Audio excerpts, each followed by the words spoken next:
നമസ്കാരം, ഞാൻ പരമേശ്വരൻ നമ്പൂതിരി. ആസ്ട്രോളജി ചാനലിലേക്ക് സ്വാഗതം. ഈ വരുന്ന മാർച്ച് മാസത്തിലെ കാർത്തിക മുക്കാല രോഹിണി മകീരത്തര ഇടവക്കൂറുകാരുടെ ചന്ദ്രാനുള്ള ഫലത്തെക്കുറിച്ചാണ് ഞാൻ ഈ വീഡിയോയിൽ നിങ്ങളോട് സംസാരിക്കുന്നത്.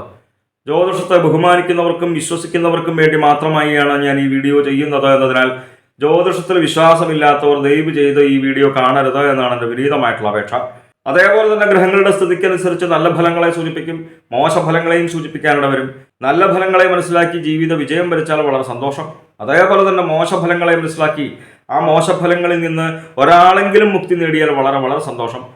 എന്തായാലും ഇടവക്കൂറുകാർക്ക് ഈ വരുന്ന മാർച്ച് മാസത്തിൽ 15-ാം തീയതി വരെ സൂര്യൻ 10-ലാണ് നിൽക്കുന്നത്. അതിനുശേഷം 11-ലേക്ക് വരും. 10-ൽ നിൽക്കുമ്പോഴും 11-ൽ നിൽക്കുമ്പോഴും സൂര്യനെ കൊണ്ട് വളരെ നല്ല ഫലത്തെയാണ് സൂചിപ്പിക്കുന്നത്. 15-ാം തീയതി വരെ 10-ൽ നിൽക്കുന്ന സൂര്യനെ കൊണ്ട് നമ്മൾ ഏത് കാര്യങ്ങൾ ചെയ്തു കഴിഞ്ഞാലും നല്ല ഫലം നമുക്ക് അനുഭവേദിയായിട്ട് വരിക, കർമ്മസിദ്ധി വന്നു ചേരുക, ധനലാഭം ഉണ്ടാവുക. അപ്പൊ പ്രത്യേകിച്ചും ഈ ജോലി സംബന്ധമായിട്ടുള്ള ദുരിതങ്ങൾ അനുഭവിക്കുന്നവരുണ്ടെന്നുണ്ടെങ്കിൽ ആ ജോലി സംബന്ധമായിട്ടുള്ള ദുരിതങ്ങളിൽ നിന്ന് അകലുവാനായിട്ടുള്ള നല്ല ഫലത്തെ സൂചിപ്പിക്കുന്നുണ്ട്. അതേപോലെ തന്നെ ജോലി ആഗ്രഹിക്കുന്നവരുണ്ടെന്നുണ്ടെങ്കിൽ പ്രത്യേകിച്ചും ഈ കാലയളവിൽ ശ്രമിച്ചോളൂ. അവരാഗ്രഹിക്കുന്നതായിട്ടുള്ള ജോലി വന്നു ചേരുവാനായിട്ടുള്ള നല്ല ഫലത്തെയും സൂചിപ്പിക്കുന്നു. 11-ലേക്ക് വരുമ്പോൾ കുറച്ചും കൂടി ഗംഭീരമായിട്ടുള്ള ഫലമാണ്. ഏത് ഗ്രഹങ്ങൾ 11-ൽ നിന്ന് കഴിഞ്ഞാലും നല്ല ഫലത്തെയാണല്ലോ സൂചിപ്പിക്കുന്നത് എന്ന് പൊതുവെ ജ്യോതിഷത്തെ വീക്ഷിക്കുന്നവർക്കറിയാം. 11-ൽ സൂര്യൻ നിൽക്കുമ്പോൾ നമ്മൾ അനുഭവിച്ചുകൊണ്ടിരിക്കുന്നതായിട്ടുള്ള പലവിധ വ്യാധികളിൽ നിന്നും ദുഃഖങ്ങളിൽ നിന്നും ദുരിതങ്ങളിൽ നിന്നും ഒക്കെ മോചനം വന്നു ചേരുന്ന കാലയളവിനെയാണ് സൂചിപ്പിക്കുന്നത്. വ്യാധി വിനാശം വന്നു ചേരുക, ഏത് ദുരിതങ്ങളാണെങ്കിലും അതിൽ നിന്നെല്ലാം ശമനം വന്നു ചേരുക. അതേപോലെ തന്നെ ഐശ്വര്യം ഉണ്ടാവുക, നമ്മളെല്ലാവരും ആഗ്രഹിക്കുന്നതായിട്ടുള്ള കാര്യമാണ്. ധനലാഭം ഉണ്ടാവുക. 10-ൽ നിൽക്കുന്ന സൂര്യനെ കൊണ്ട് ജോലി ലഭിക്കുന്ന നല്ല ഫലത്തെ സൂചിപ്പിച്ചുവെങ്കിൽ 11-ൽ നിൽക്കുന്ന സൂര്യനെ കൊണ്ട് ജോലി സംബന്ധമായിട്ട് പ്രമോഷൻ വന്നു ചേരുന്ന നല്ല ഫലത്തെ സൂചിപ്പിക്കുന്നു.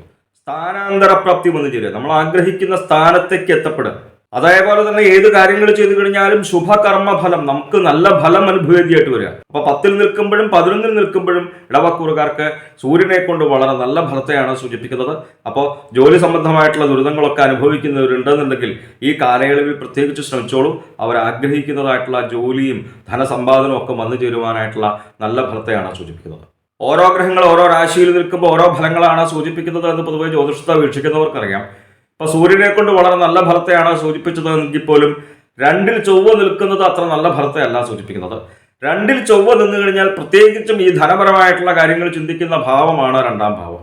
അതുകൊണ്ട് തന്നെ ധനപരമായിട്ടുള്ള കാര്യങ്ങൾ പ്രത്യേകിച്ചും ശ്രദ്ധിക്കേണ്ടതുണ്ട്. അതായത് കള്ളന്മാരാൽ ചതിക്കപ്പെടുവാനായിട്ടുള്ള ഫലത്തെയാണ് സൂചിപ്പിക്കുന്നത്. ഇപ്പൊ ഈ പുതിയ കാലഘട്ടത്തിൽ ഈ ധനപരമായിട്ടുള്ള കാര്യങ്ങളെല്ലാം നമ്മൾ കൂടുതൽ കൈകാര്യം ചെയ്യുന്നത് ഓൺലൈൻ മുഖേനയായിട്ടാണല്ലോ. അപ്പൊ ഈ പുതിയ കാലഘട്ടത്തിൽ ഓൺലൈൻ മുഖേന കൈകാര്യം ചെയ്യുമ്പോൾ ധനം വളരെയേറെ ശ്രദ്ധിച്ചു ചെയ്യുക. നമുക്ക് പരിചിതമല്ലാത്ത ആൾക്കാർ ഓരോ ലിങ്കൊക്കെ നമ്മളുടെ മൊബൈലിലേക്ക് അയച്ചു തന്ന് അതൊക്കെ ഓപ്പൺ ചെയ്യുവാനായിട്ട് നിർബന്ധിച്ചാൽ അതൊന്നും ഒരു കാരണവശാലും ചെയ്യരുത്. കാരണം അങ്ങനെ ചെയ്തു കഴിഞ്ഞാൽ നമ്മൾ നമ്മളുടേതെന്ന് കരുതപ്പെടുന്നതായിട്ടുള്ള ആ മൊബൈൽ ഫോണിന്റെ ഉപയോഗം പിന്നെ അവരുടെ കയ്യിലേക്ക് എത്തപ്പെടും.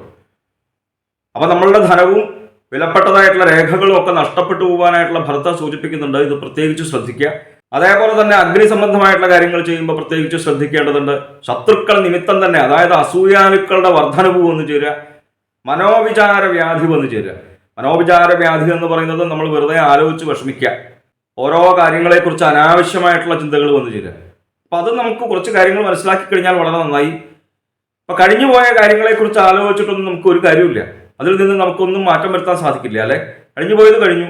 നമുക്ക് നമ്മളുടെ ഈ വർത്തമാന കാലത്തെക്കുറിച്ച് മാത്രമേ നമുക്ക് ചിന്തിക്കാൻ പറ്റുള്ളൂ, ചെയ്യാൻ പറ്റുള്ളൂ, മാറ്റം വരുത്താൻ സാധിക്കൂ. അപ്പൊ കഴിഞ്ഞുപോയ കാര്യങ്ങളെക്കുറിച്ച് വെറുതെ ആലോചിച്ച് മനസ്സ് വിഷമിക്കാതെ ആ കഴിഞ്ഞു പോയതായിട്ടുള്ള കാര്യങ്ങളെ മനസ്സിലാക്കി അതിനെ പാഠമാക്കി പുതിയ കാര്യങ്ങൾ ചെയ്യുവാനായിട്ട് ശ്രമിക്കുക.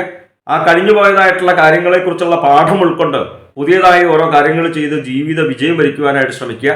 എന്തായാലും ചൊവ്വ 2-ൽ നിൽക്കുമ്പോൾ അത്ര നല്ല ഫലത്തെ അല്ല സൂചിപ്പിക്കുന്നത് എന്ന് മനസ്സിലാക്കി ഭദ്രകാളി ഭഗവതിയെ നല്ല രീതിയിൽ തന്നെ മനസ്സിരുത്തി പ്രാർത്ഥിക്കുക. അടുത്തുള്ള ഭദ്രകാളി ക്ഷേത്ര ദർശനം ചെയ്യുക. ക്ഷേത്രത്തിൽ പോകാൻ പറ്റിയില്ല എന്നുണ്ടെങ്കിൽ നമ്മൾ കുടുംബത്തിൽ നിന്ന് നാമം ജപിക്കുമ്പോൾ കാളി കാളി മഹാകാളി ഭദ്രകാളി നമോസ്തുതേ കുലം ച കുലധർമ്മം ച മാം ച പാലയ പാലയ, ലളിതങ്ങളായിട്ടുള്ള ഭദ്രകാളി സ്തോത്രങ്ങൾ ജപിച്ചോളൂ. ഈ ചൊവ്വയെ കൊണ്ട് പറയുന്നതായിട്ടുള്ള ആ മോശഫലങ്ങളെ നമുക്ക് ഒരു പരിധിവരെ കുറയ്ക്കുവാൻ, ഇല്ലാതാക്കുവാനായിട്ട് സാധിക്കും. ഇടവക്കൂറുകാർക്ക് ഈ വരുന്ന മാർച്ച് മാസത്തിൽ ബുധൻ 11-ലാണ്. വളരെ ഗംഭീരമായിട്ടുള്ള ഫലത്തെയാണ് സൂചിപ്പിക്കുന്നത്. നല്ല രീതിയിൽ തന്നെ വാക് സാമർഥ്യം ഉണ്ടാവുക, ബുദ്ധി സാമർഥ്യം ഉണ്ടാവുക, നമ്മളുടെ വാക്കുകളെ മറ്റുള്ളവർ ഇഷ്ടപ്പെടുക, കുടുംബ സുഖം അനുഭവേദിയായിട്ട് വരിക. സ്ത്രീകൾക്കാണെന്നുണ്ടെങ്കിൽ ഭർത്താവിനോടും ഒക്കെ കൂടി സന്താനങ്ങളോടും കൂടി സുഖമായിട്ട് വസിക്കുക. പുരുഷന്മാർക്കാണെന്നുണ്ടെങ്കിലും അതേപോലെ തന്നെ നല്ല ഭാര്യയോടും സന്താനങ്ങളോടും കൂടി സുഖമായിട്ട് വസിക്കുക. കുടുംബസുഖം അനുഭവേദ്യമായിട്ട് വരിക, കർമ്മസിദ്ധി വന്നു ചേരുക, എല്ലാം ഗംഭീരമായിട്ടുള്ള ഫലമാണ്. അതുപോലെ തന്നെ വിദ്യാപരമായിട്ടുള്ള കാര്യങ്ങളും ചിന്തിക്കുന്നത് ബുധനെ കൊണ്ടായതുകൊണ്ട് തന്നെ വിദ്യാർത്ഥികൾക്കും ഉദ്യോഗാർത്ഥികൾക്കും വളരെയേറെ നല്ല ഫലത്തെ സൂചിപ്പിക്കാം. അവർ പരീക്ഷയൊക്കെ എഴുതുമ്പോൾ വളരെ നല്ല രീതിയിൽ തന്നെ ഉന്നത വിജയം വന്നു ചേരുക, ജോലി സംബന്ധമായിട്ടൊക്കെ ശ്രമിക്കുമ്പോൾ ഇന്റർവ്യൂവിൽ പങ്കെടുക്കുമ്പോൾ വളരെ നല്ല രീതിയിൽ തന്നെ ശോഭിക്കുവാനായിട്ട് സാധിക്കുന്ന നല്ല ഫലത്തെയാണ് 11-ൽ നിൽക്കുന്ന ബുധനെ കൊണ്ട് സൂചിപ്പിക്കുന്നത്. വ്യാഴത്തെ കൊണ്ട് അത്ര നല്ല ഫലമല്ല. കുറച്ചു കാലമായിട്ട് വ്യാഴം ജന്മത്തിലാണ്. ജന്മത്തിൽ നിൽക്കുന്ന വ്യാഴത്തെ കൊണ്ട് വിചാരിക്കാതെ തന്നെ മറ്റു പലരോടും കലഹം വന്നു ചേരുക, അതേപോലെ തന്നെ ധനച്ചെലവ് വന്നു ചേരുക. അപ്പൊ നല്ല വാക്കുകൾ സംസാരിക്കുവാനായിട്ട് ശ്രമിക്കുക, അനാവശ്യമായിട്ടുള്ള തർക്കങ്ങളിൽ ഏർപ്പെടാതിരിക്കുക, അനാവശ്യമായിട്ട് മറ്റുള്ളവരുടെ കാര്യങ്ങളിൽ തന്നെ ഇടപെടാതിരിക്കുക. നേരത്തെ പറഞ്ഞതുപോലെ തന്നെ ഈ വ്യാഴത്തെ കൊണ്ടുള്ള ആ മോശഫലങ്ങളെ ഇല്ലാതാക്കാൻ വേണ്ടിയിട്ട് മഹാവിഷ്ണുവിനെ നല്ല രീതിയിൽ തന്നെ മനസ്സിരുത്തി ആരാധിക്കുക, ഗുരുവായൂരപ്പനെ ആരാധിക്കുക, കുടുംബത്തിൽ നിന്ന് നാമം ജപിക്കുമ്പോൾ നാരായണ എന്നുള്ള നാമം ജപിക്കുക. അപ്പൊ ഈ മോശഫലവും ഇല്ലാതാവും. അപ്പൊ വ്യാഴത്തെ കൊണ്ട് മോശഫലത്തെയാണ് സൂചിപ്പിച്ചത് എന്നുണ്ടെങ്കിൽ ശുക്രനെ കൊണ്ട് വളരെ നല്ല ഫലത്തെ സൂചിപ്പിക്കുന്നു. കാരണം ശുക്രൻ 11-ലാണ് സ്ഥിതി. 11-ൽ ഏത് ഗ്രഹം നിന്ന് കഴിഞ്ഞാൽ നല്ല ഫലമാണല്ലോ. അപ്പൊ 11-ൽ ശുക്രൻ നിന്ന് കഴിഞ്ഞാൽ ധനധാന്യ സമൃദ്ധി വന്നു ചേരുക, ബന്ധുഗുണം അനുഭവേദ്യമായിട്ട് വരിക, കുടുംബസുഖം ഉണ്ടാവുക, ലൗകികങ്ങളായിട്ടുള്ള സുഖങ്ങൾ അനുഭവിക്കുക, കലാരംഗങ്ങളിൽ പ്രവർത്തിക്കുന്നവർക്ക് പുതിയ പുതിയ അവസരങ്ങൾ വന്നു ചേരുക, ധനലാഭം ഉണ്ടാവുക. ഒരു കാര്യം ഒന്ന് സൂചിപ്പിച്ചോട്ടെ, ഈ ചന്ദ്രാൽ പറയുന്നതായിട്ടുള്ള ഫലം എന്ന് പറയുന്നത് നക്ഷത്രങ്ങളെ കൊണ്ട് പൊതുവായിട്ട് പറയുന്ന ഫലമാണല്ലോ. അപ്പൊ ജാതകപ്രകാരം വ്യാഴം നല്ല സ്ഥാനത്താണ് നിൽക്കുന്നത്, നമ്മൾ അനുഭവിക്കുന്ന ദശാകാലയളവ് നല്ല ഫലമാണ് സൂചിപ്പിക്കുന്നത് എന്നുണ്ടെങ്കിൽ അപ്പൊ വ്യാഴത്തെ കൊണ്ടും ചൊവ്വയെ കൊണ്ടും പറഞ്ഞതായിട്ടുള്ള ആ മോശഫലങ്ങളൊന്നും ഒരു പരിധിവരെ നമ്മളുടെ ജീവിതത്തിലേക്ക് വന്നു ചേരില്ല കേട്ടോ. അതും കൂടി ഒന്ന് മനസ്സിലാക്കണേ. എന്തായാലും ഈ വരുന്ന മാർച്ച് മാസത്തും 29-ാം തീയതി വരെ ശനിക്ക് മാറ്റമുണ്ടെന്ന് പൊതുവെ എല്ലാവർക്കും അറിയാം. അതായത് കണ്ടകശനി സ്ഥാനമായിട്ടുള്ള 10-ലായിരുന്നു ശനിയുടെ സ്ഥിതി ഇടവക്കൂറുകാർക്ക് ഇതുവരെ. 29-ാം തീയതി വരെ ഉണ്ട് കേട്ടോ. 10-ൽ നിൽക്കുന്ന ശനിയെ കൊണ്ട് അത്ര നല്ല ഫലത്തെ എല്ലാം സൂചിപ്പിച്ചിരുന്നത്. കർമ്മസിദ്ധി എന്ന നല്ല ഫലത്തെ സൂചിപ്പിക്കുന്നുണ്ട് എന്നുണ്ടെങ്കിൽ പോലും അതിനനുസരിച്ച് ധനം വന്നു ചേരാത്ത കാലയളവ്, ഹൃദ്രോഗ സംബന്ധമായിട്ടുള്ള രോഗദുരിതങ്ങൾ അനുഭവിക്കുന്നവരുണ്ടെന്നുണ്ടെങ്കിൽ പ്രത്യേകിച്ച് ശ്രദ്ധിച്ചോളാൻ പറഞ്ഞിരുന്നു.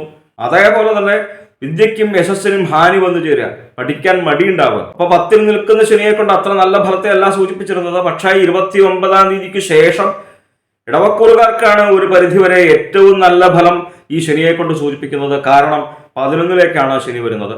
ഒരു രാശിയിൽ 2.5 വർഷ കാലയളവാണ് ശനി നിൽക്കുന്നത്. അപ്പൊ അതുകൊണ്ട് തന്നെ ഇടവക്കൂറുകാർക്ക് ഈ വരുന്ന 2.5 വർഷ കാലയളവിൽ വളരെയേറെ ഗുണാനുഭവങ്ങൾ വന്നു ചേരുന്ന കാലയളവിനെയാണ് സൂചിപ്പിക്കുന്നത്.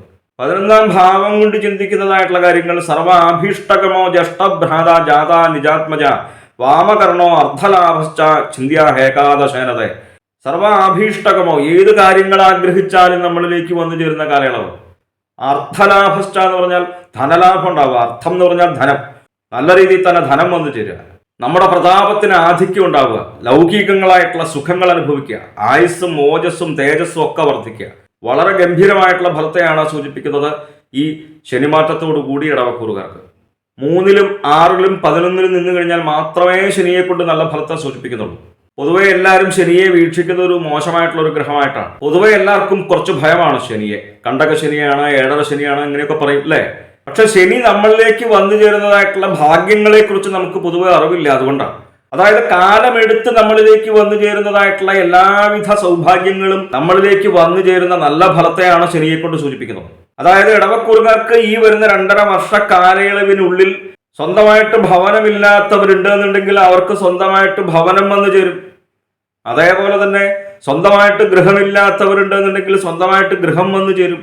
ജോലി സംബന്ധമായിട്ടുള്ള കാര്യങ്ങൾ 10-ാം ഭാവം കൊണ്ടാണ് ചിന്തിക്കുന്നത് എന്നുണ്ടെങ്കിൽ പോലും 11-ൽ ശനി നിൽക്കുമ്പോൾ നല്ല രീതിയിൽ തന്നെ ജോലി സംബന്ധമായിട്ടും ഉയർച്ച വന്നു ചേരും. അതായത് നമ്മൾ അനുഭവിച്ചു കൊണ്ടിരിക്കുന്നതായിട്ടുള്ള പലവിധ ദുഃഖങ്ങളിൽ നിന്നും ദുരിതങ്ങളിൽ നിന്നും ഒക്കെ മോചനം വന്നു ചേരുന്ന നല്ല കാലയളവിനെയാണ് 11-ൽ നിൽക്കുന്ന ശനിയെ കൊണ്ട് സൂചിപ്പിക്കുന്നത്. അപ്പൊ ഫലങ്ങളെ നിരീക്ഷിക്കുന്നവര് ശനി 11-ലാണല്ലോ എന്ന് വിചാരിച്ച് വെറുതെ ഇരിക്കുകയല്ല വേണ്ടത്. വളരെയേറെ ആത്മാർത്ഥതയോടുകൂടി ഓരോ കാര്യങ്ങൾക്ക് വേണ്ടിയിട്ട് ശ്രമിക്കുക.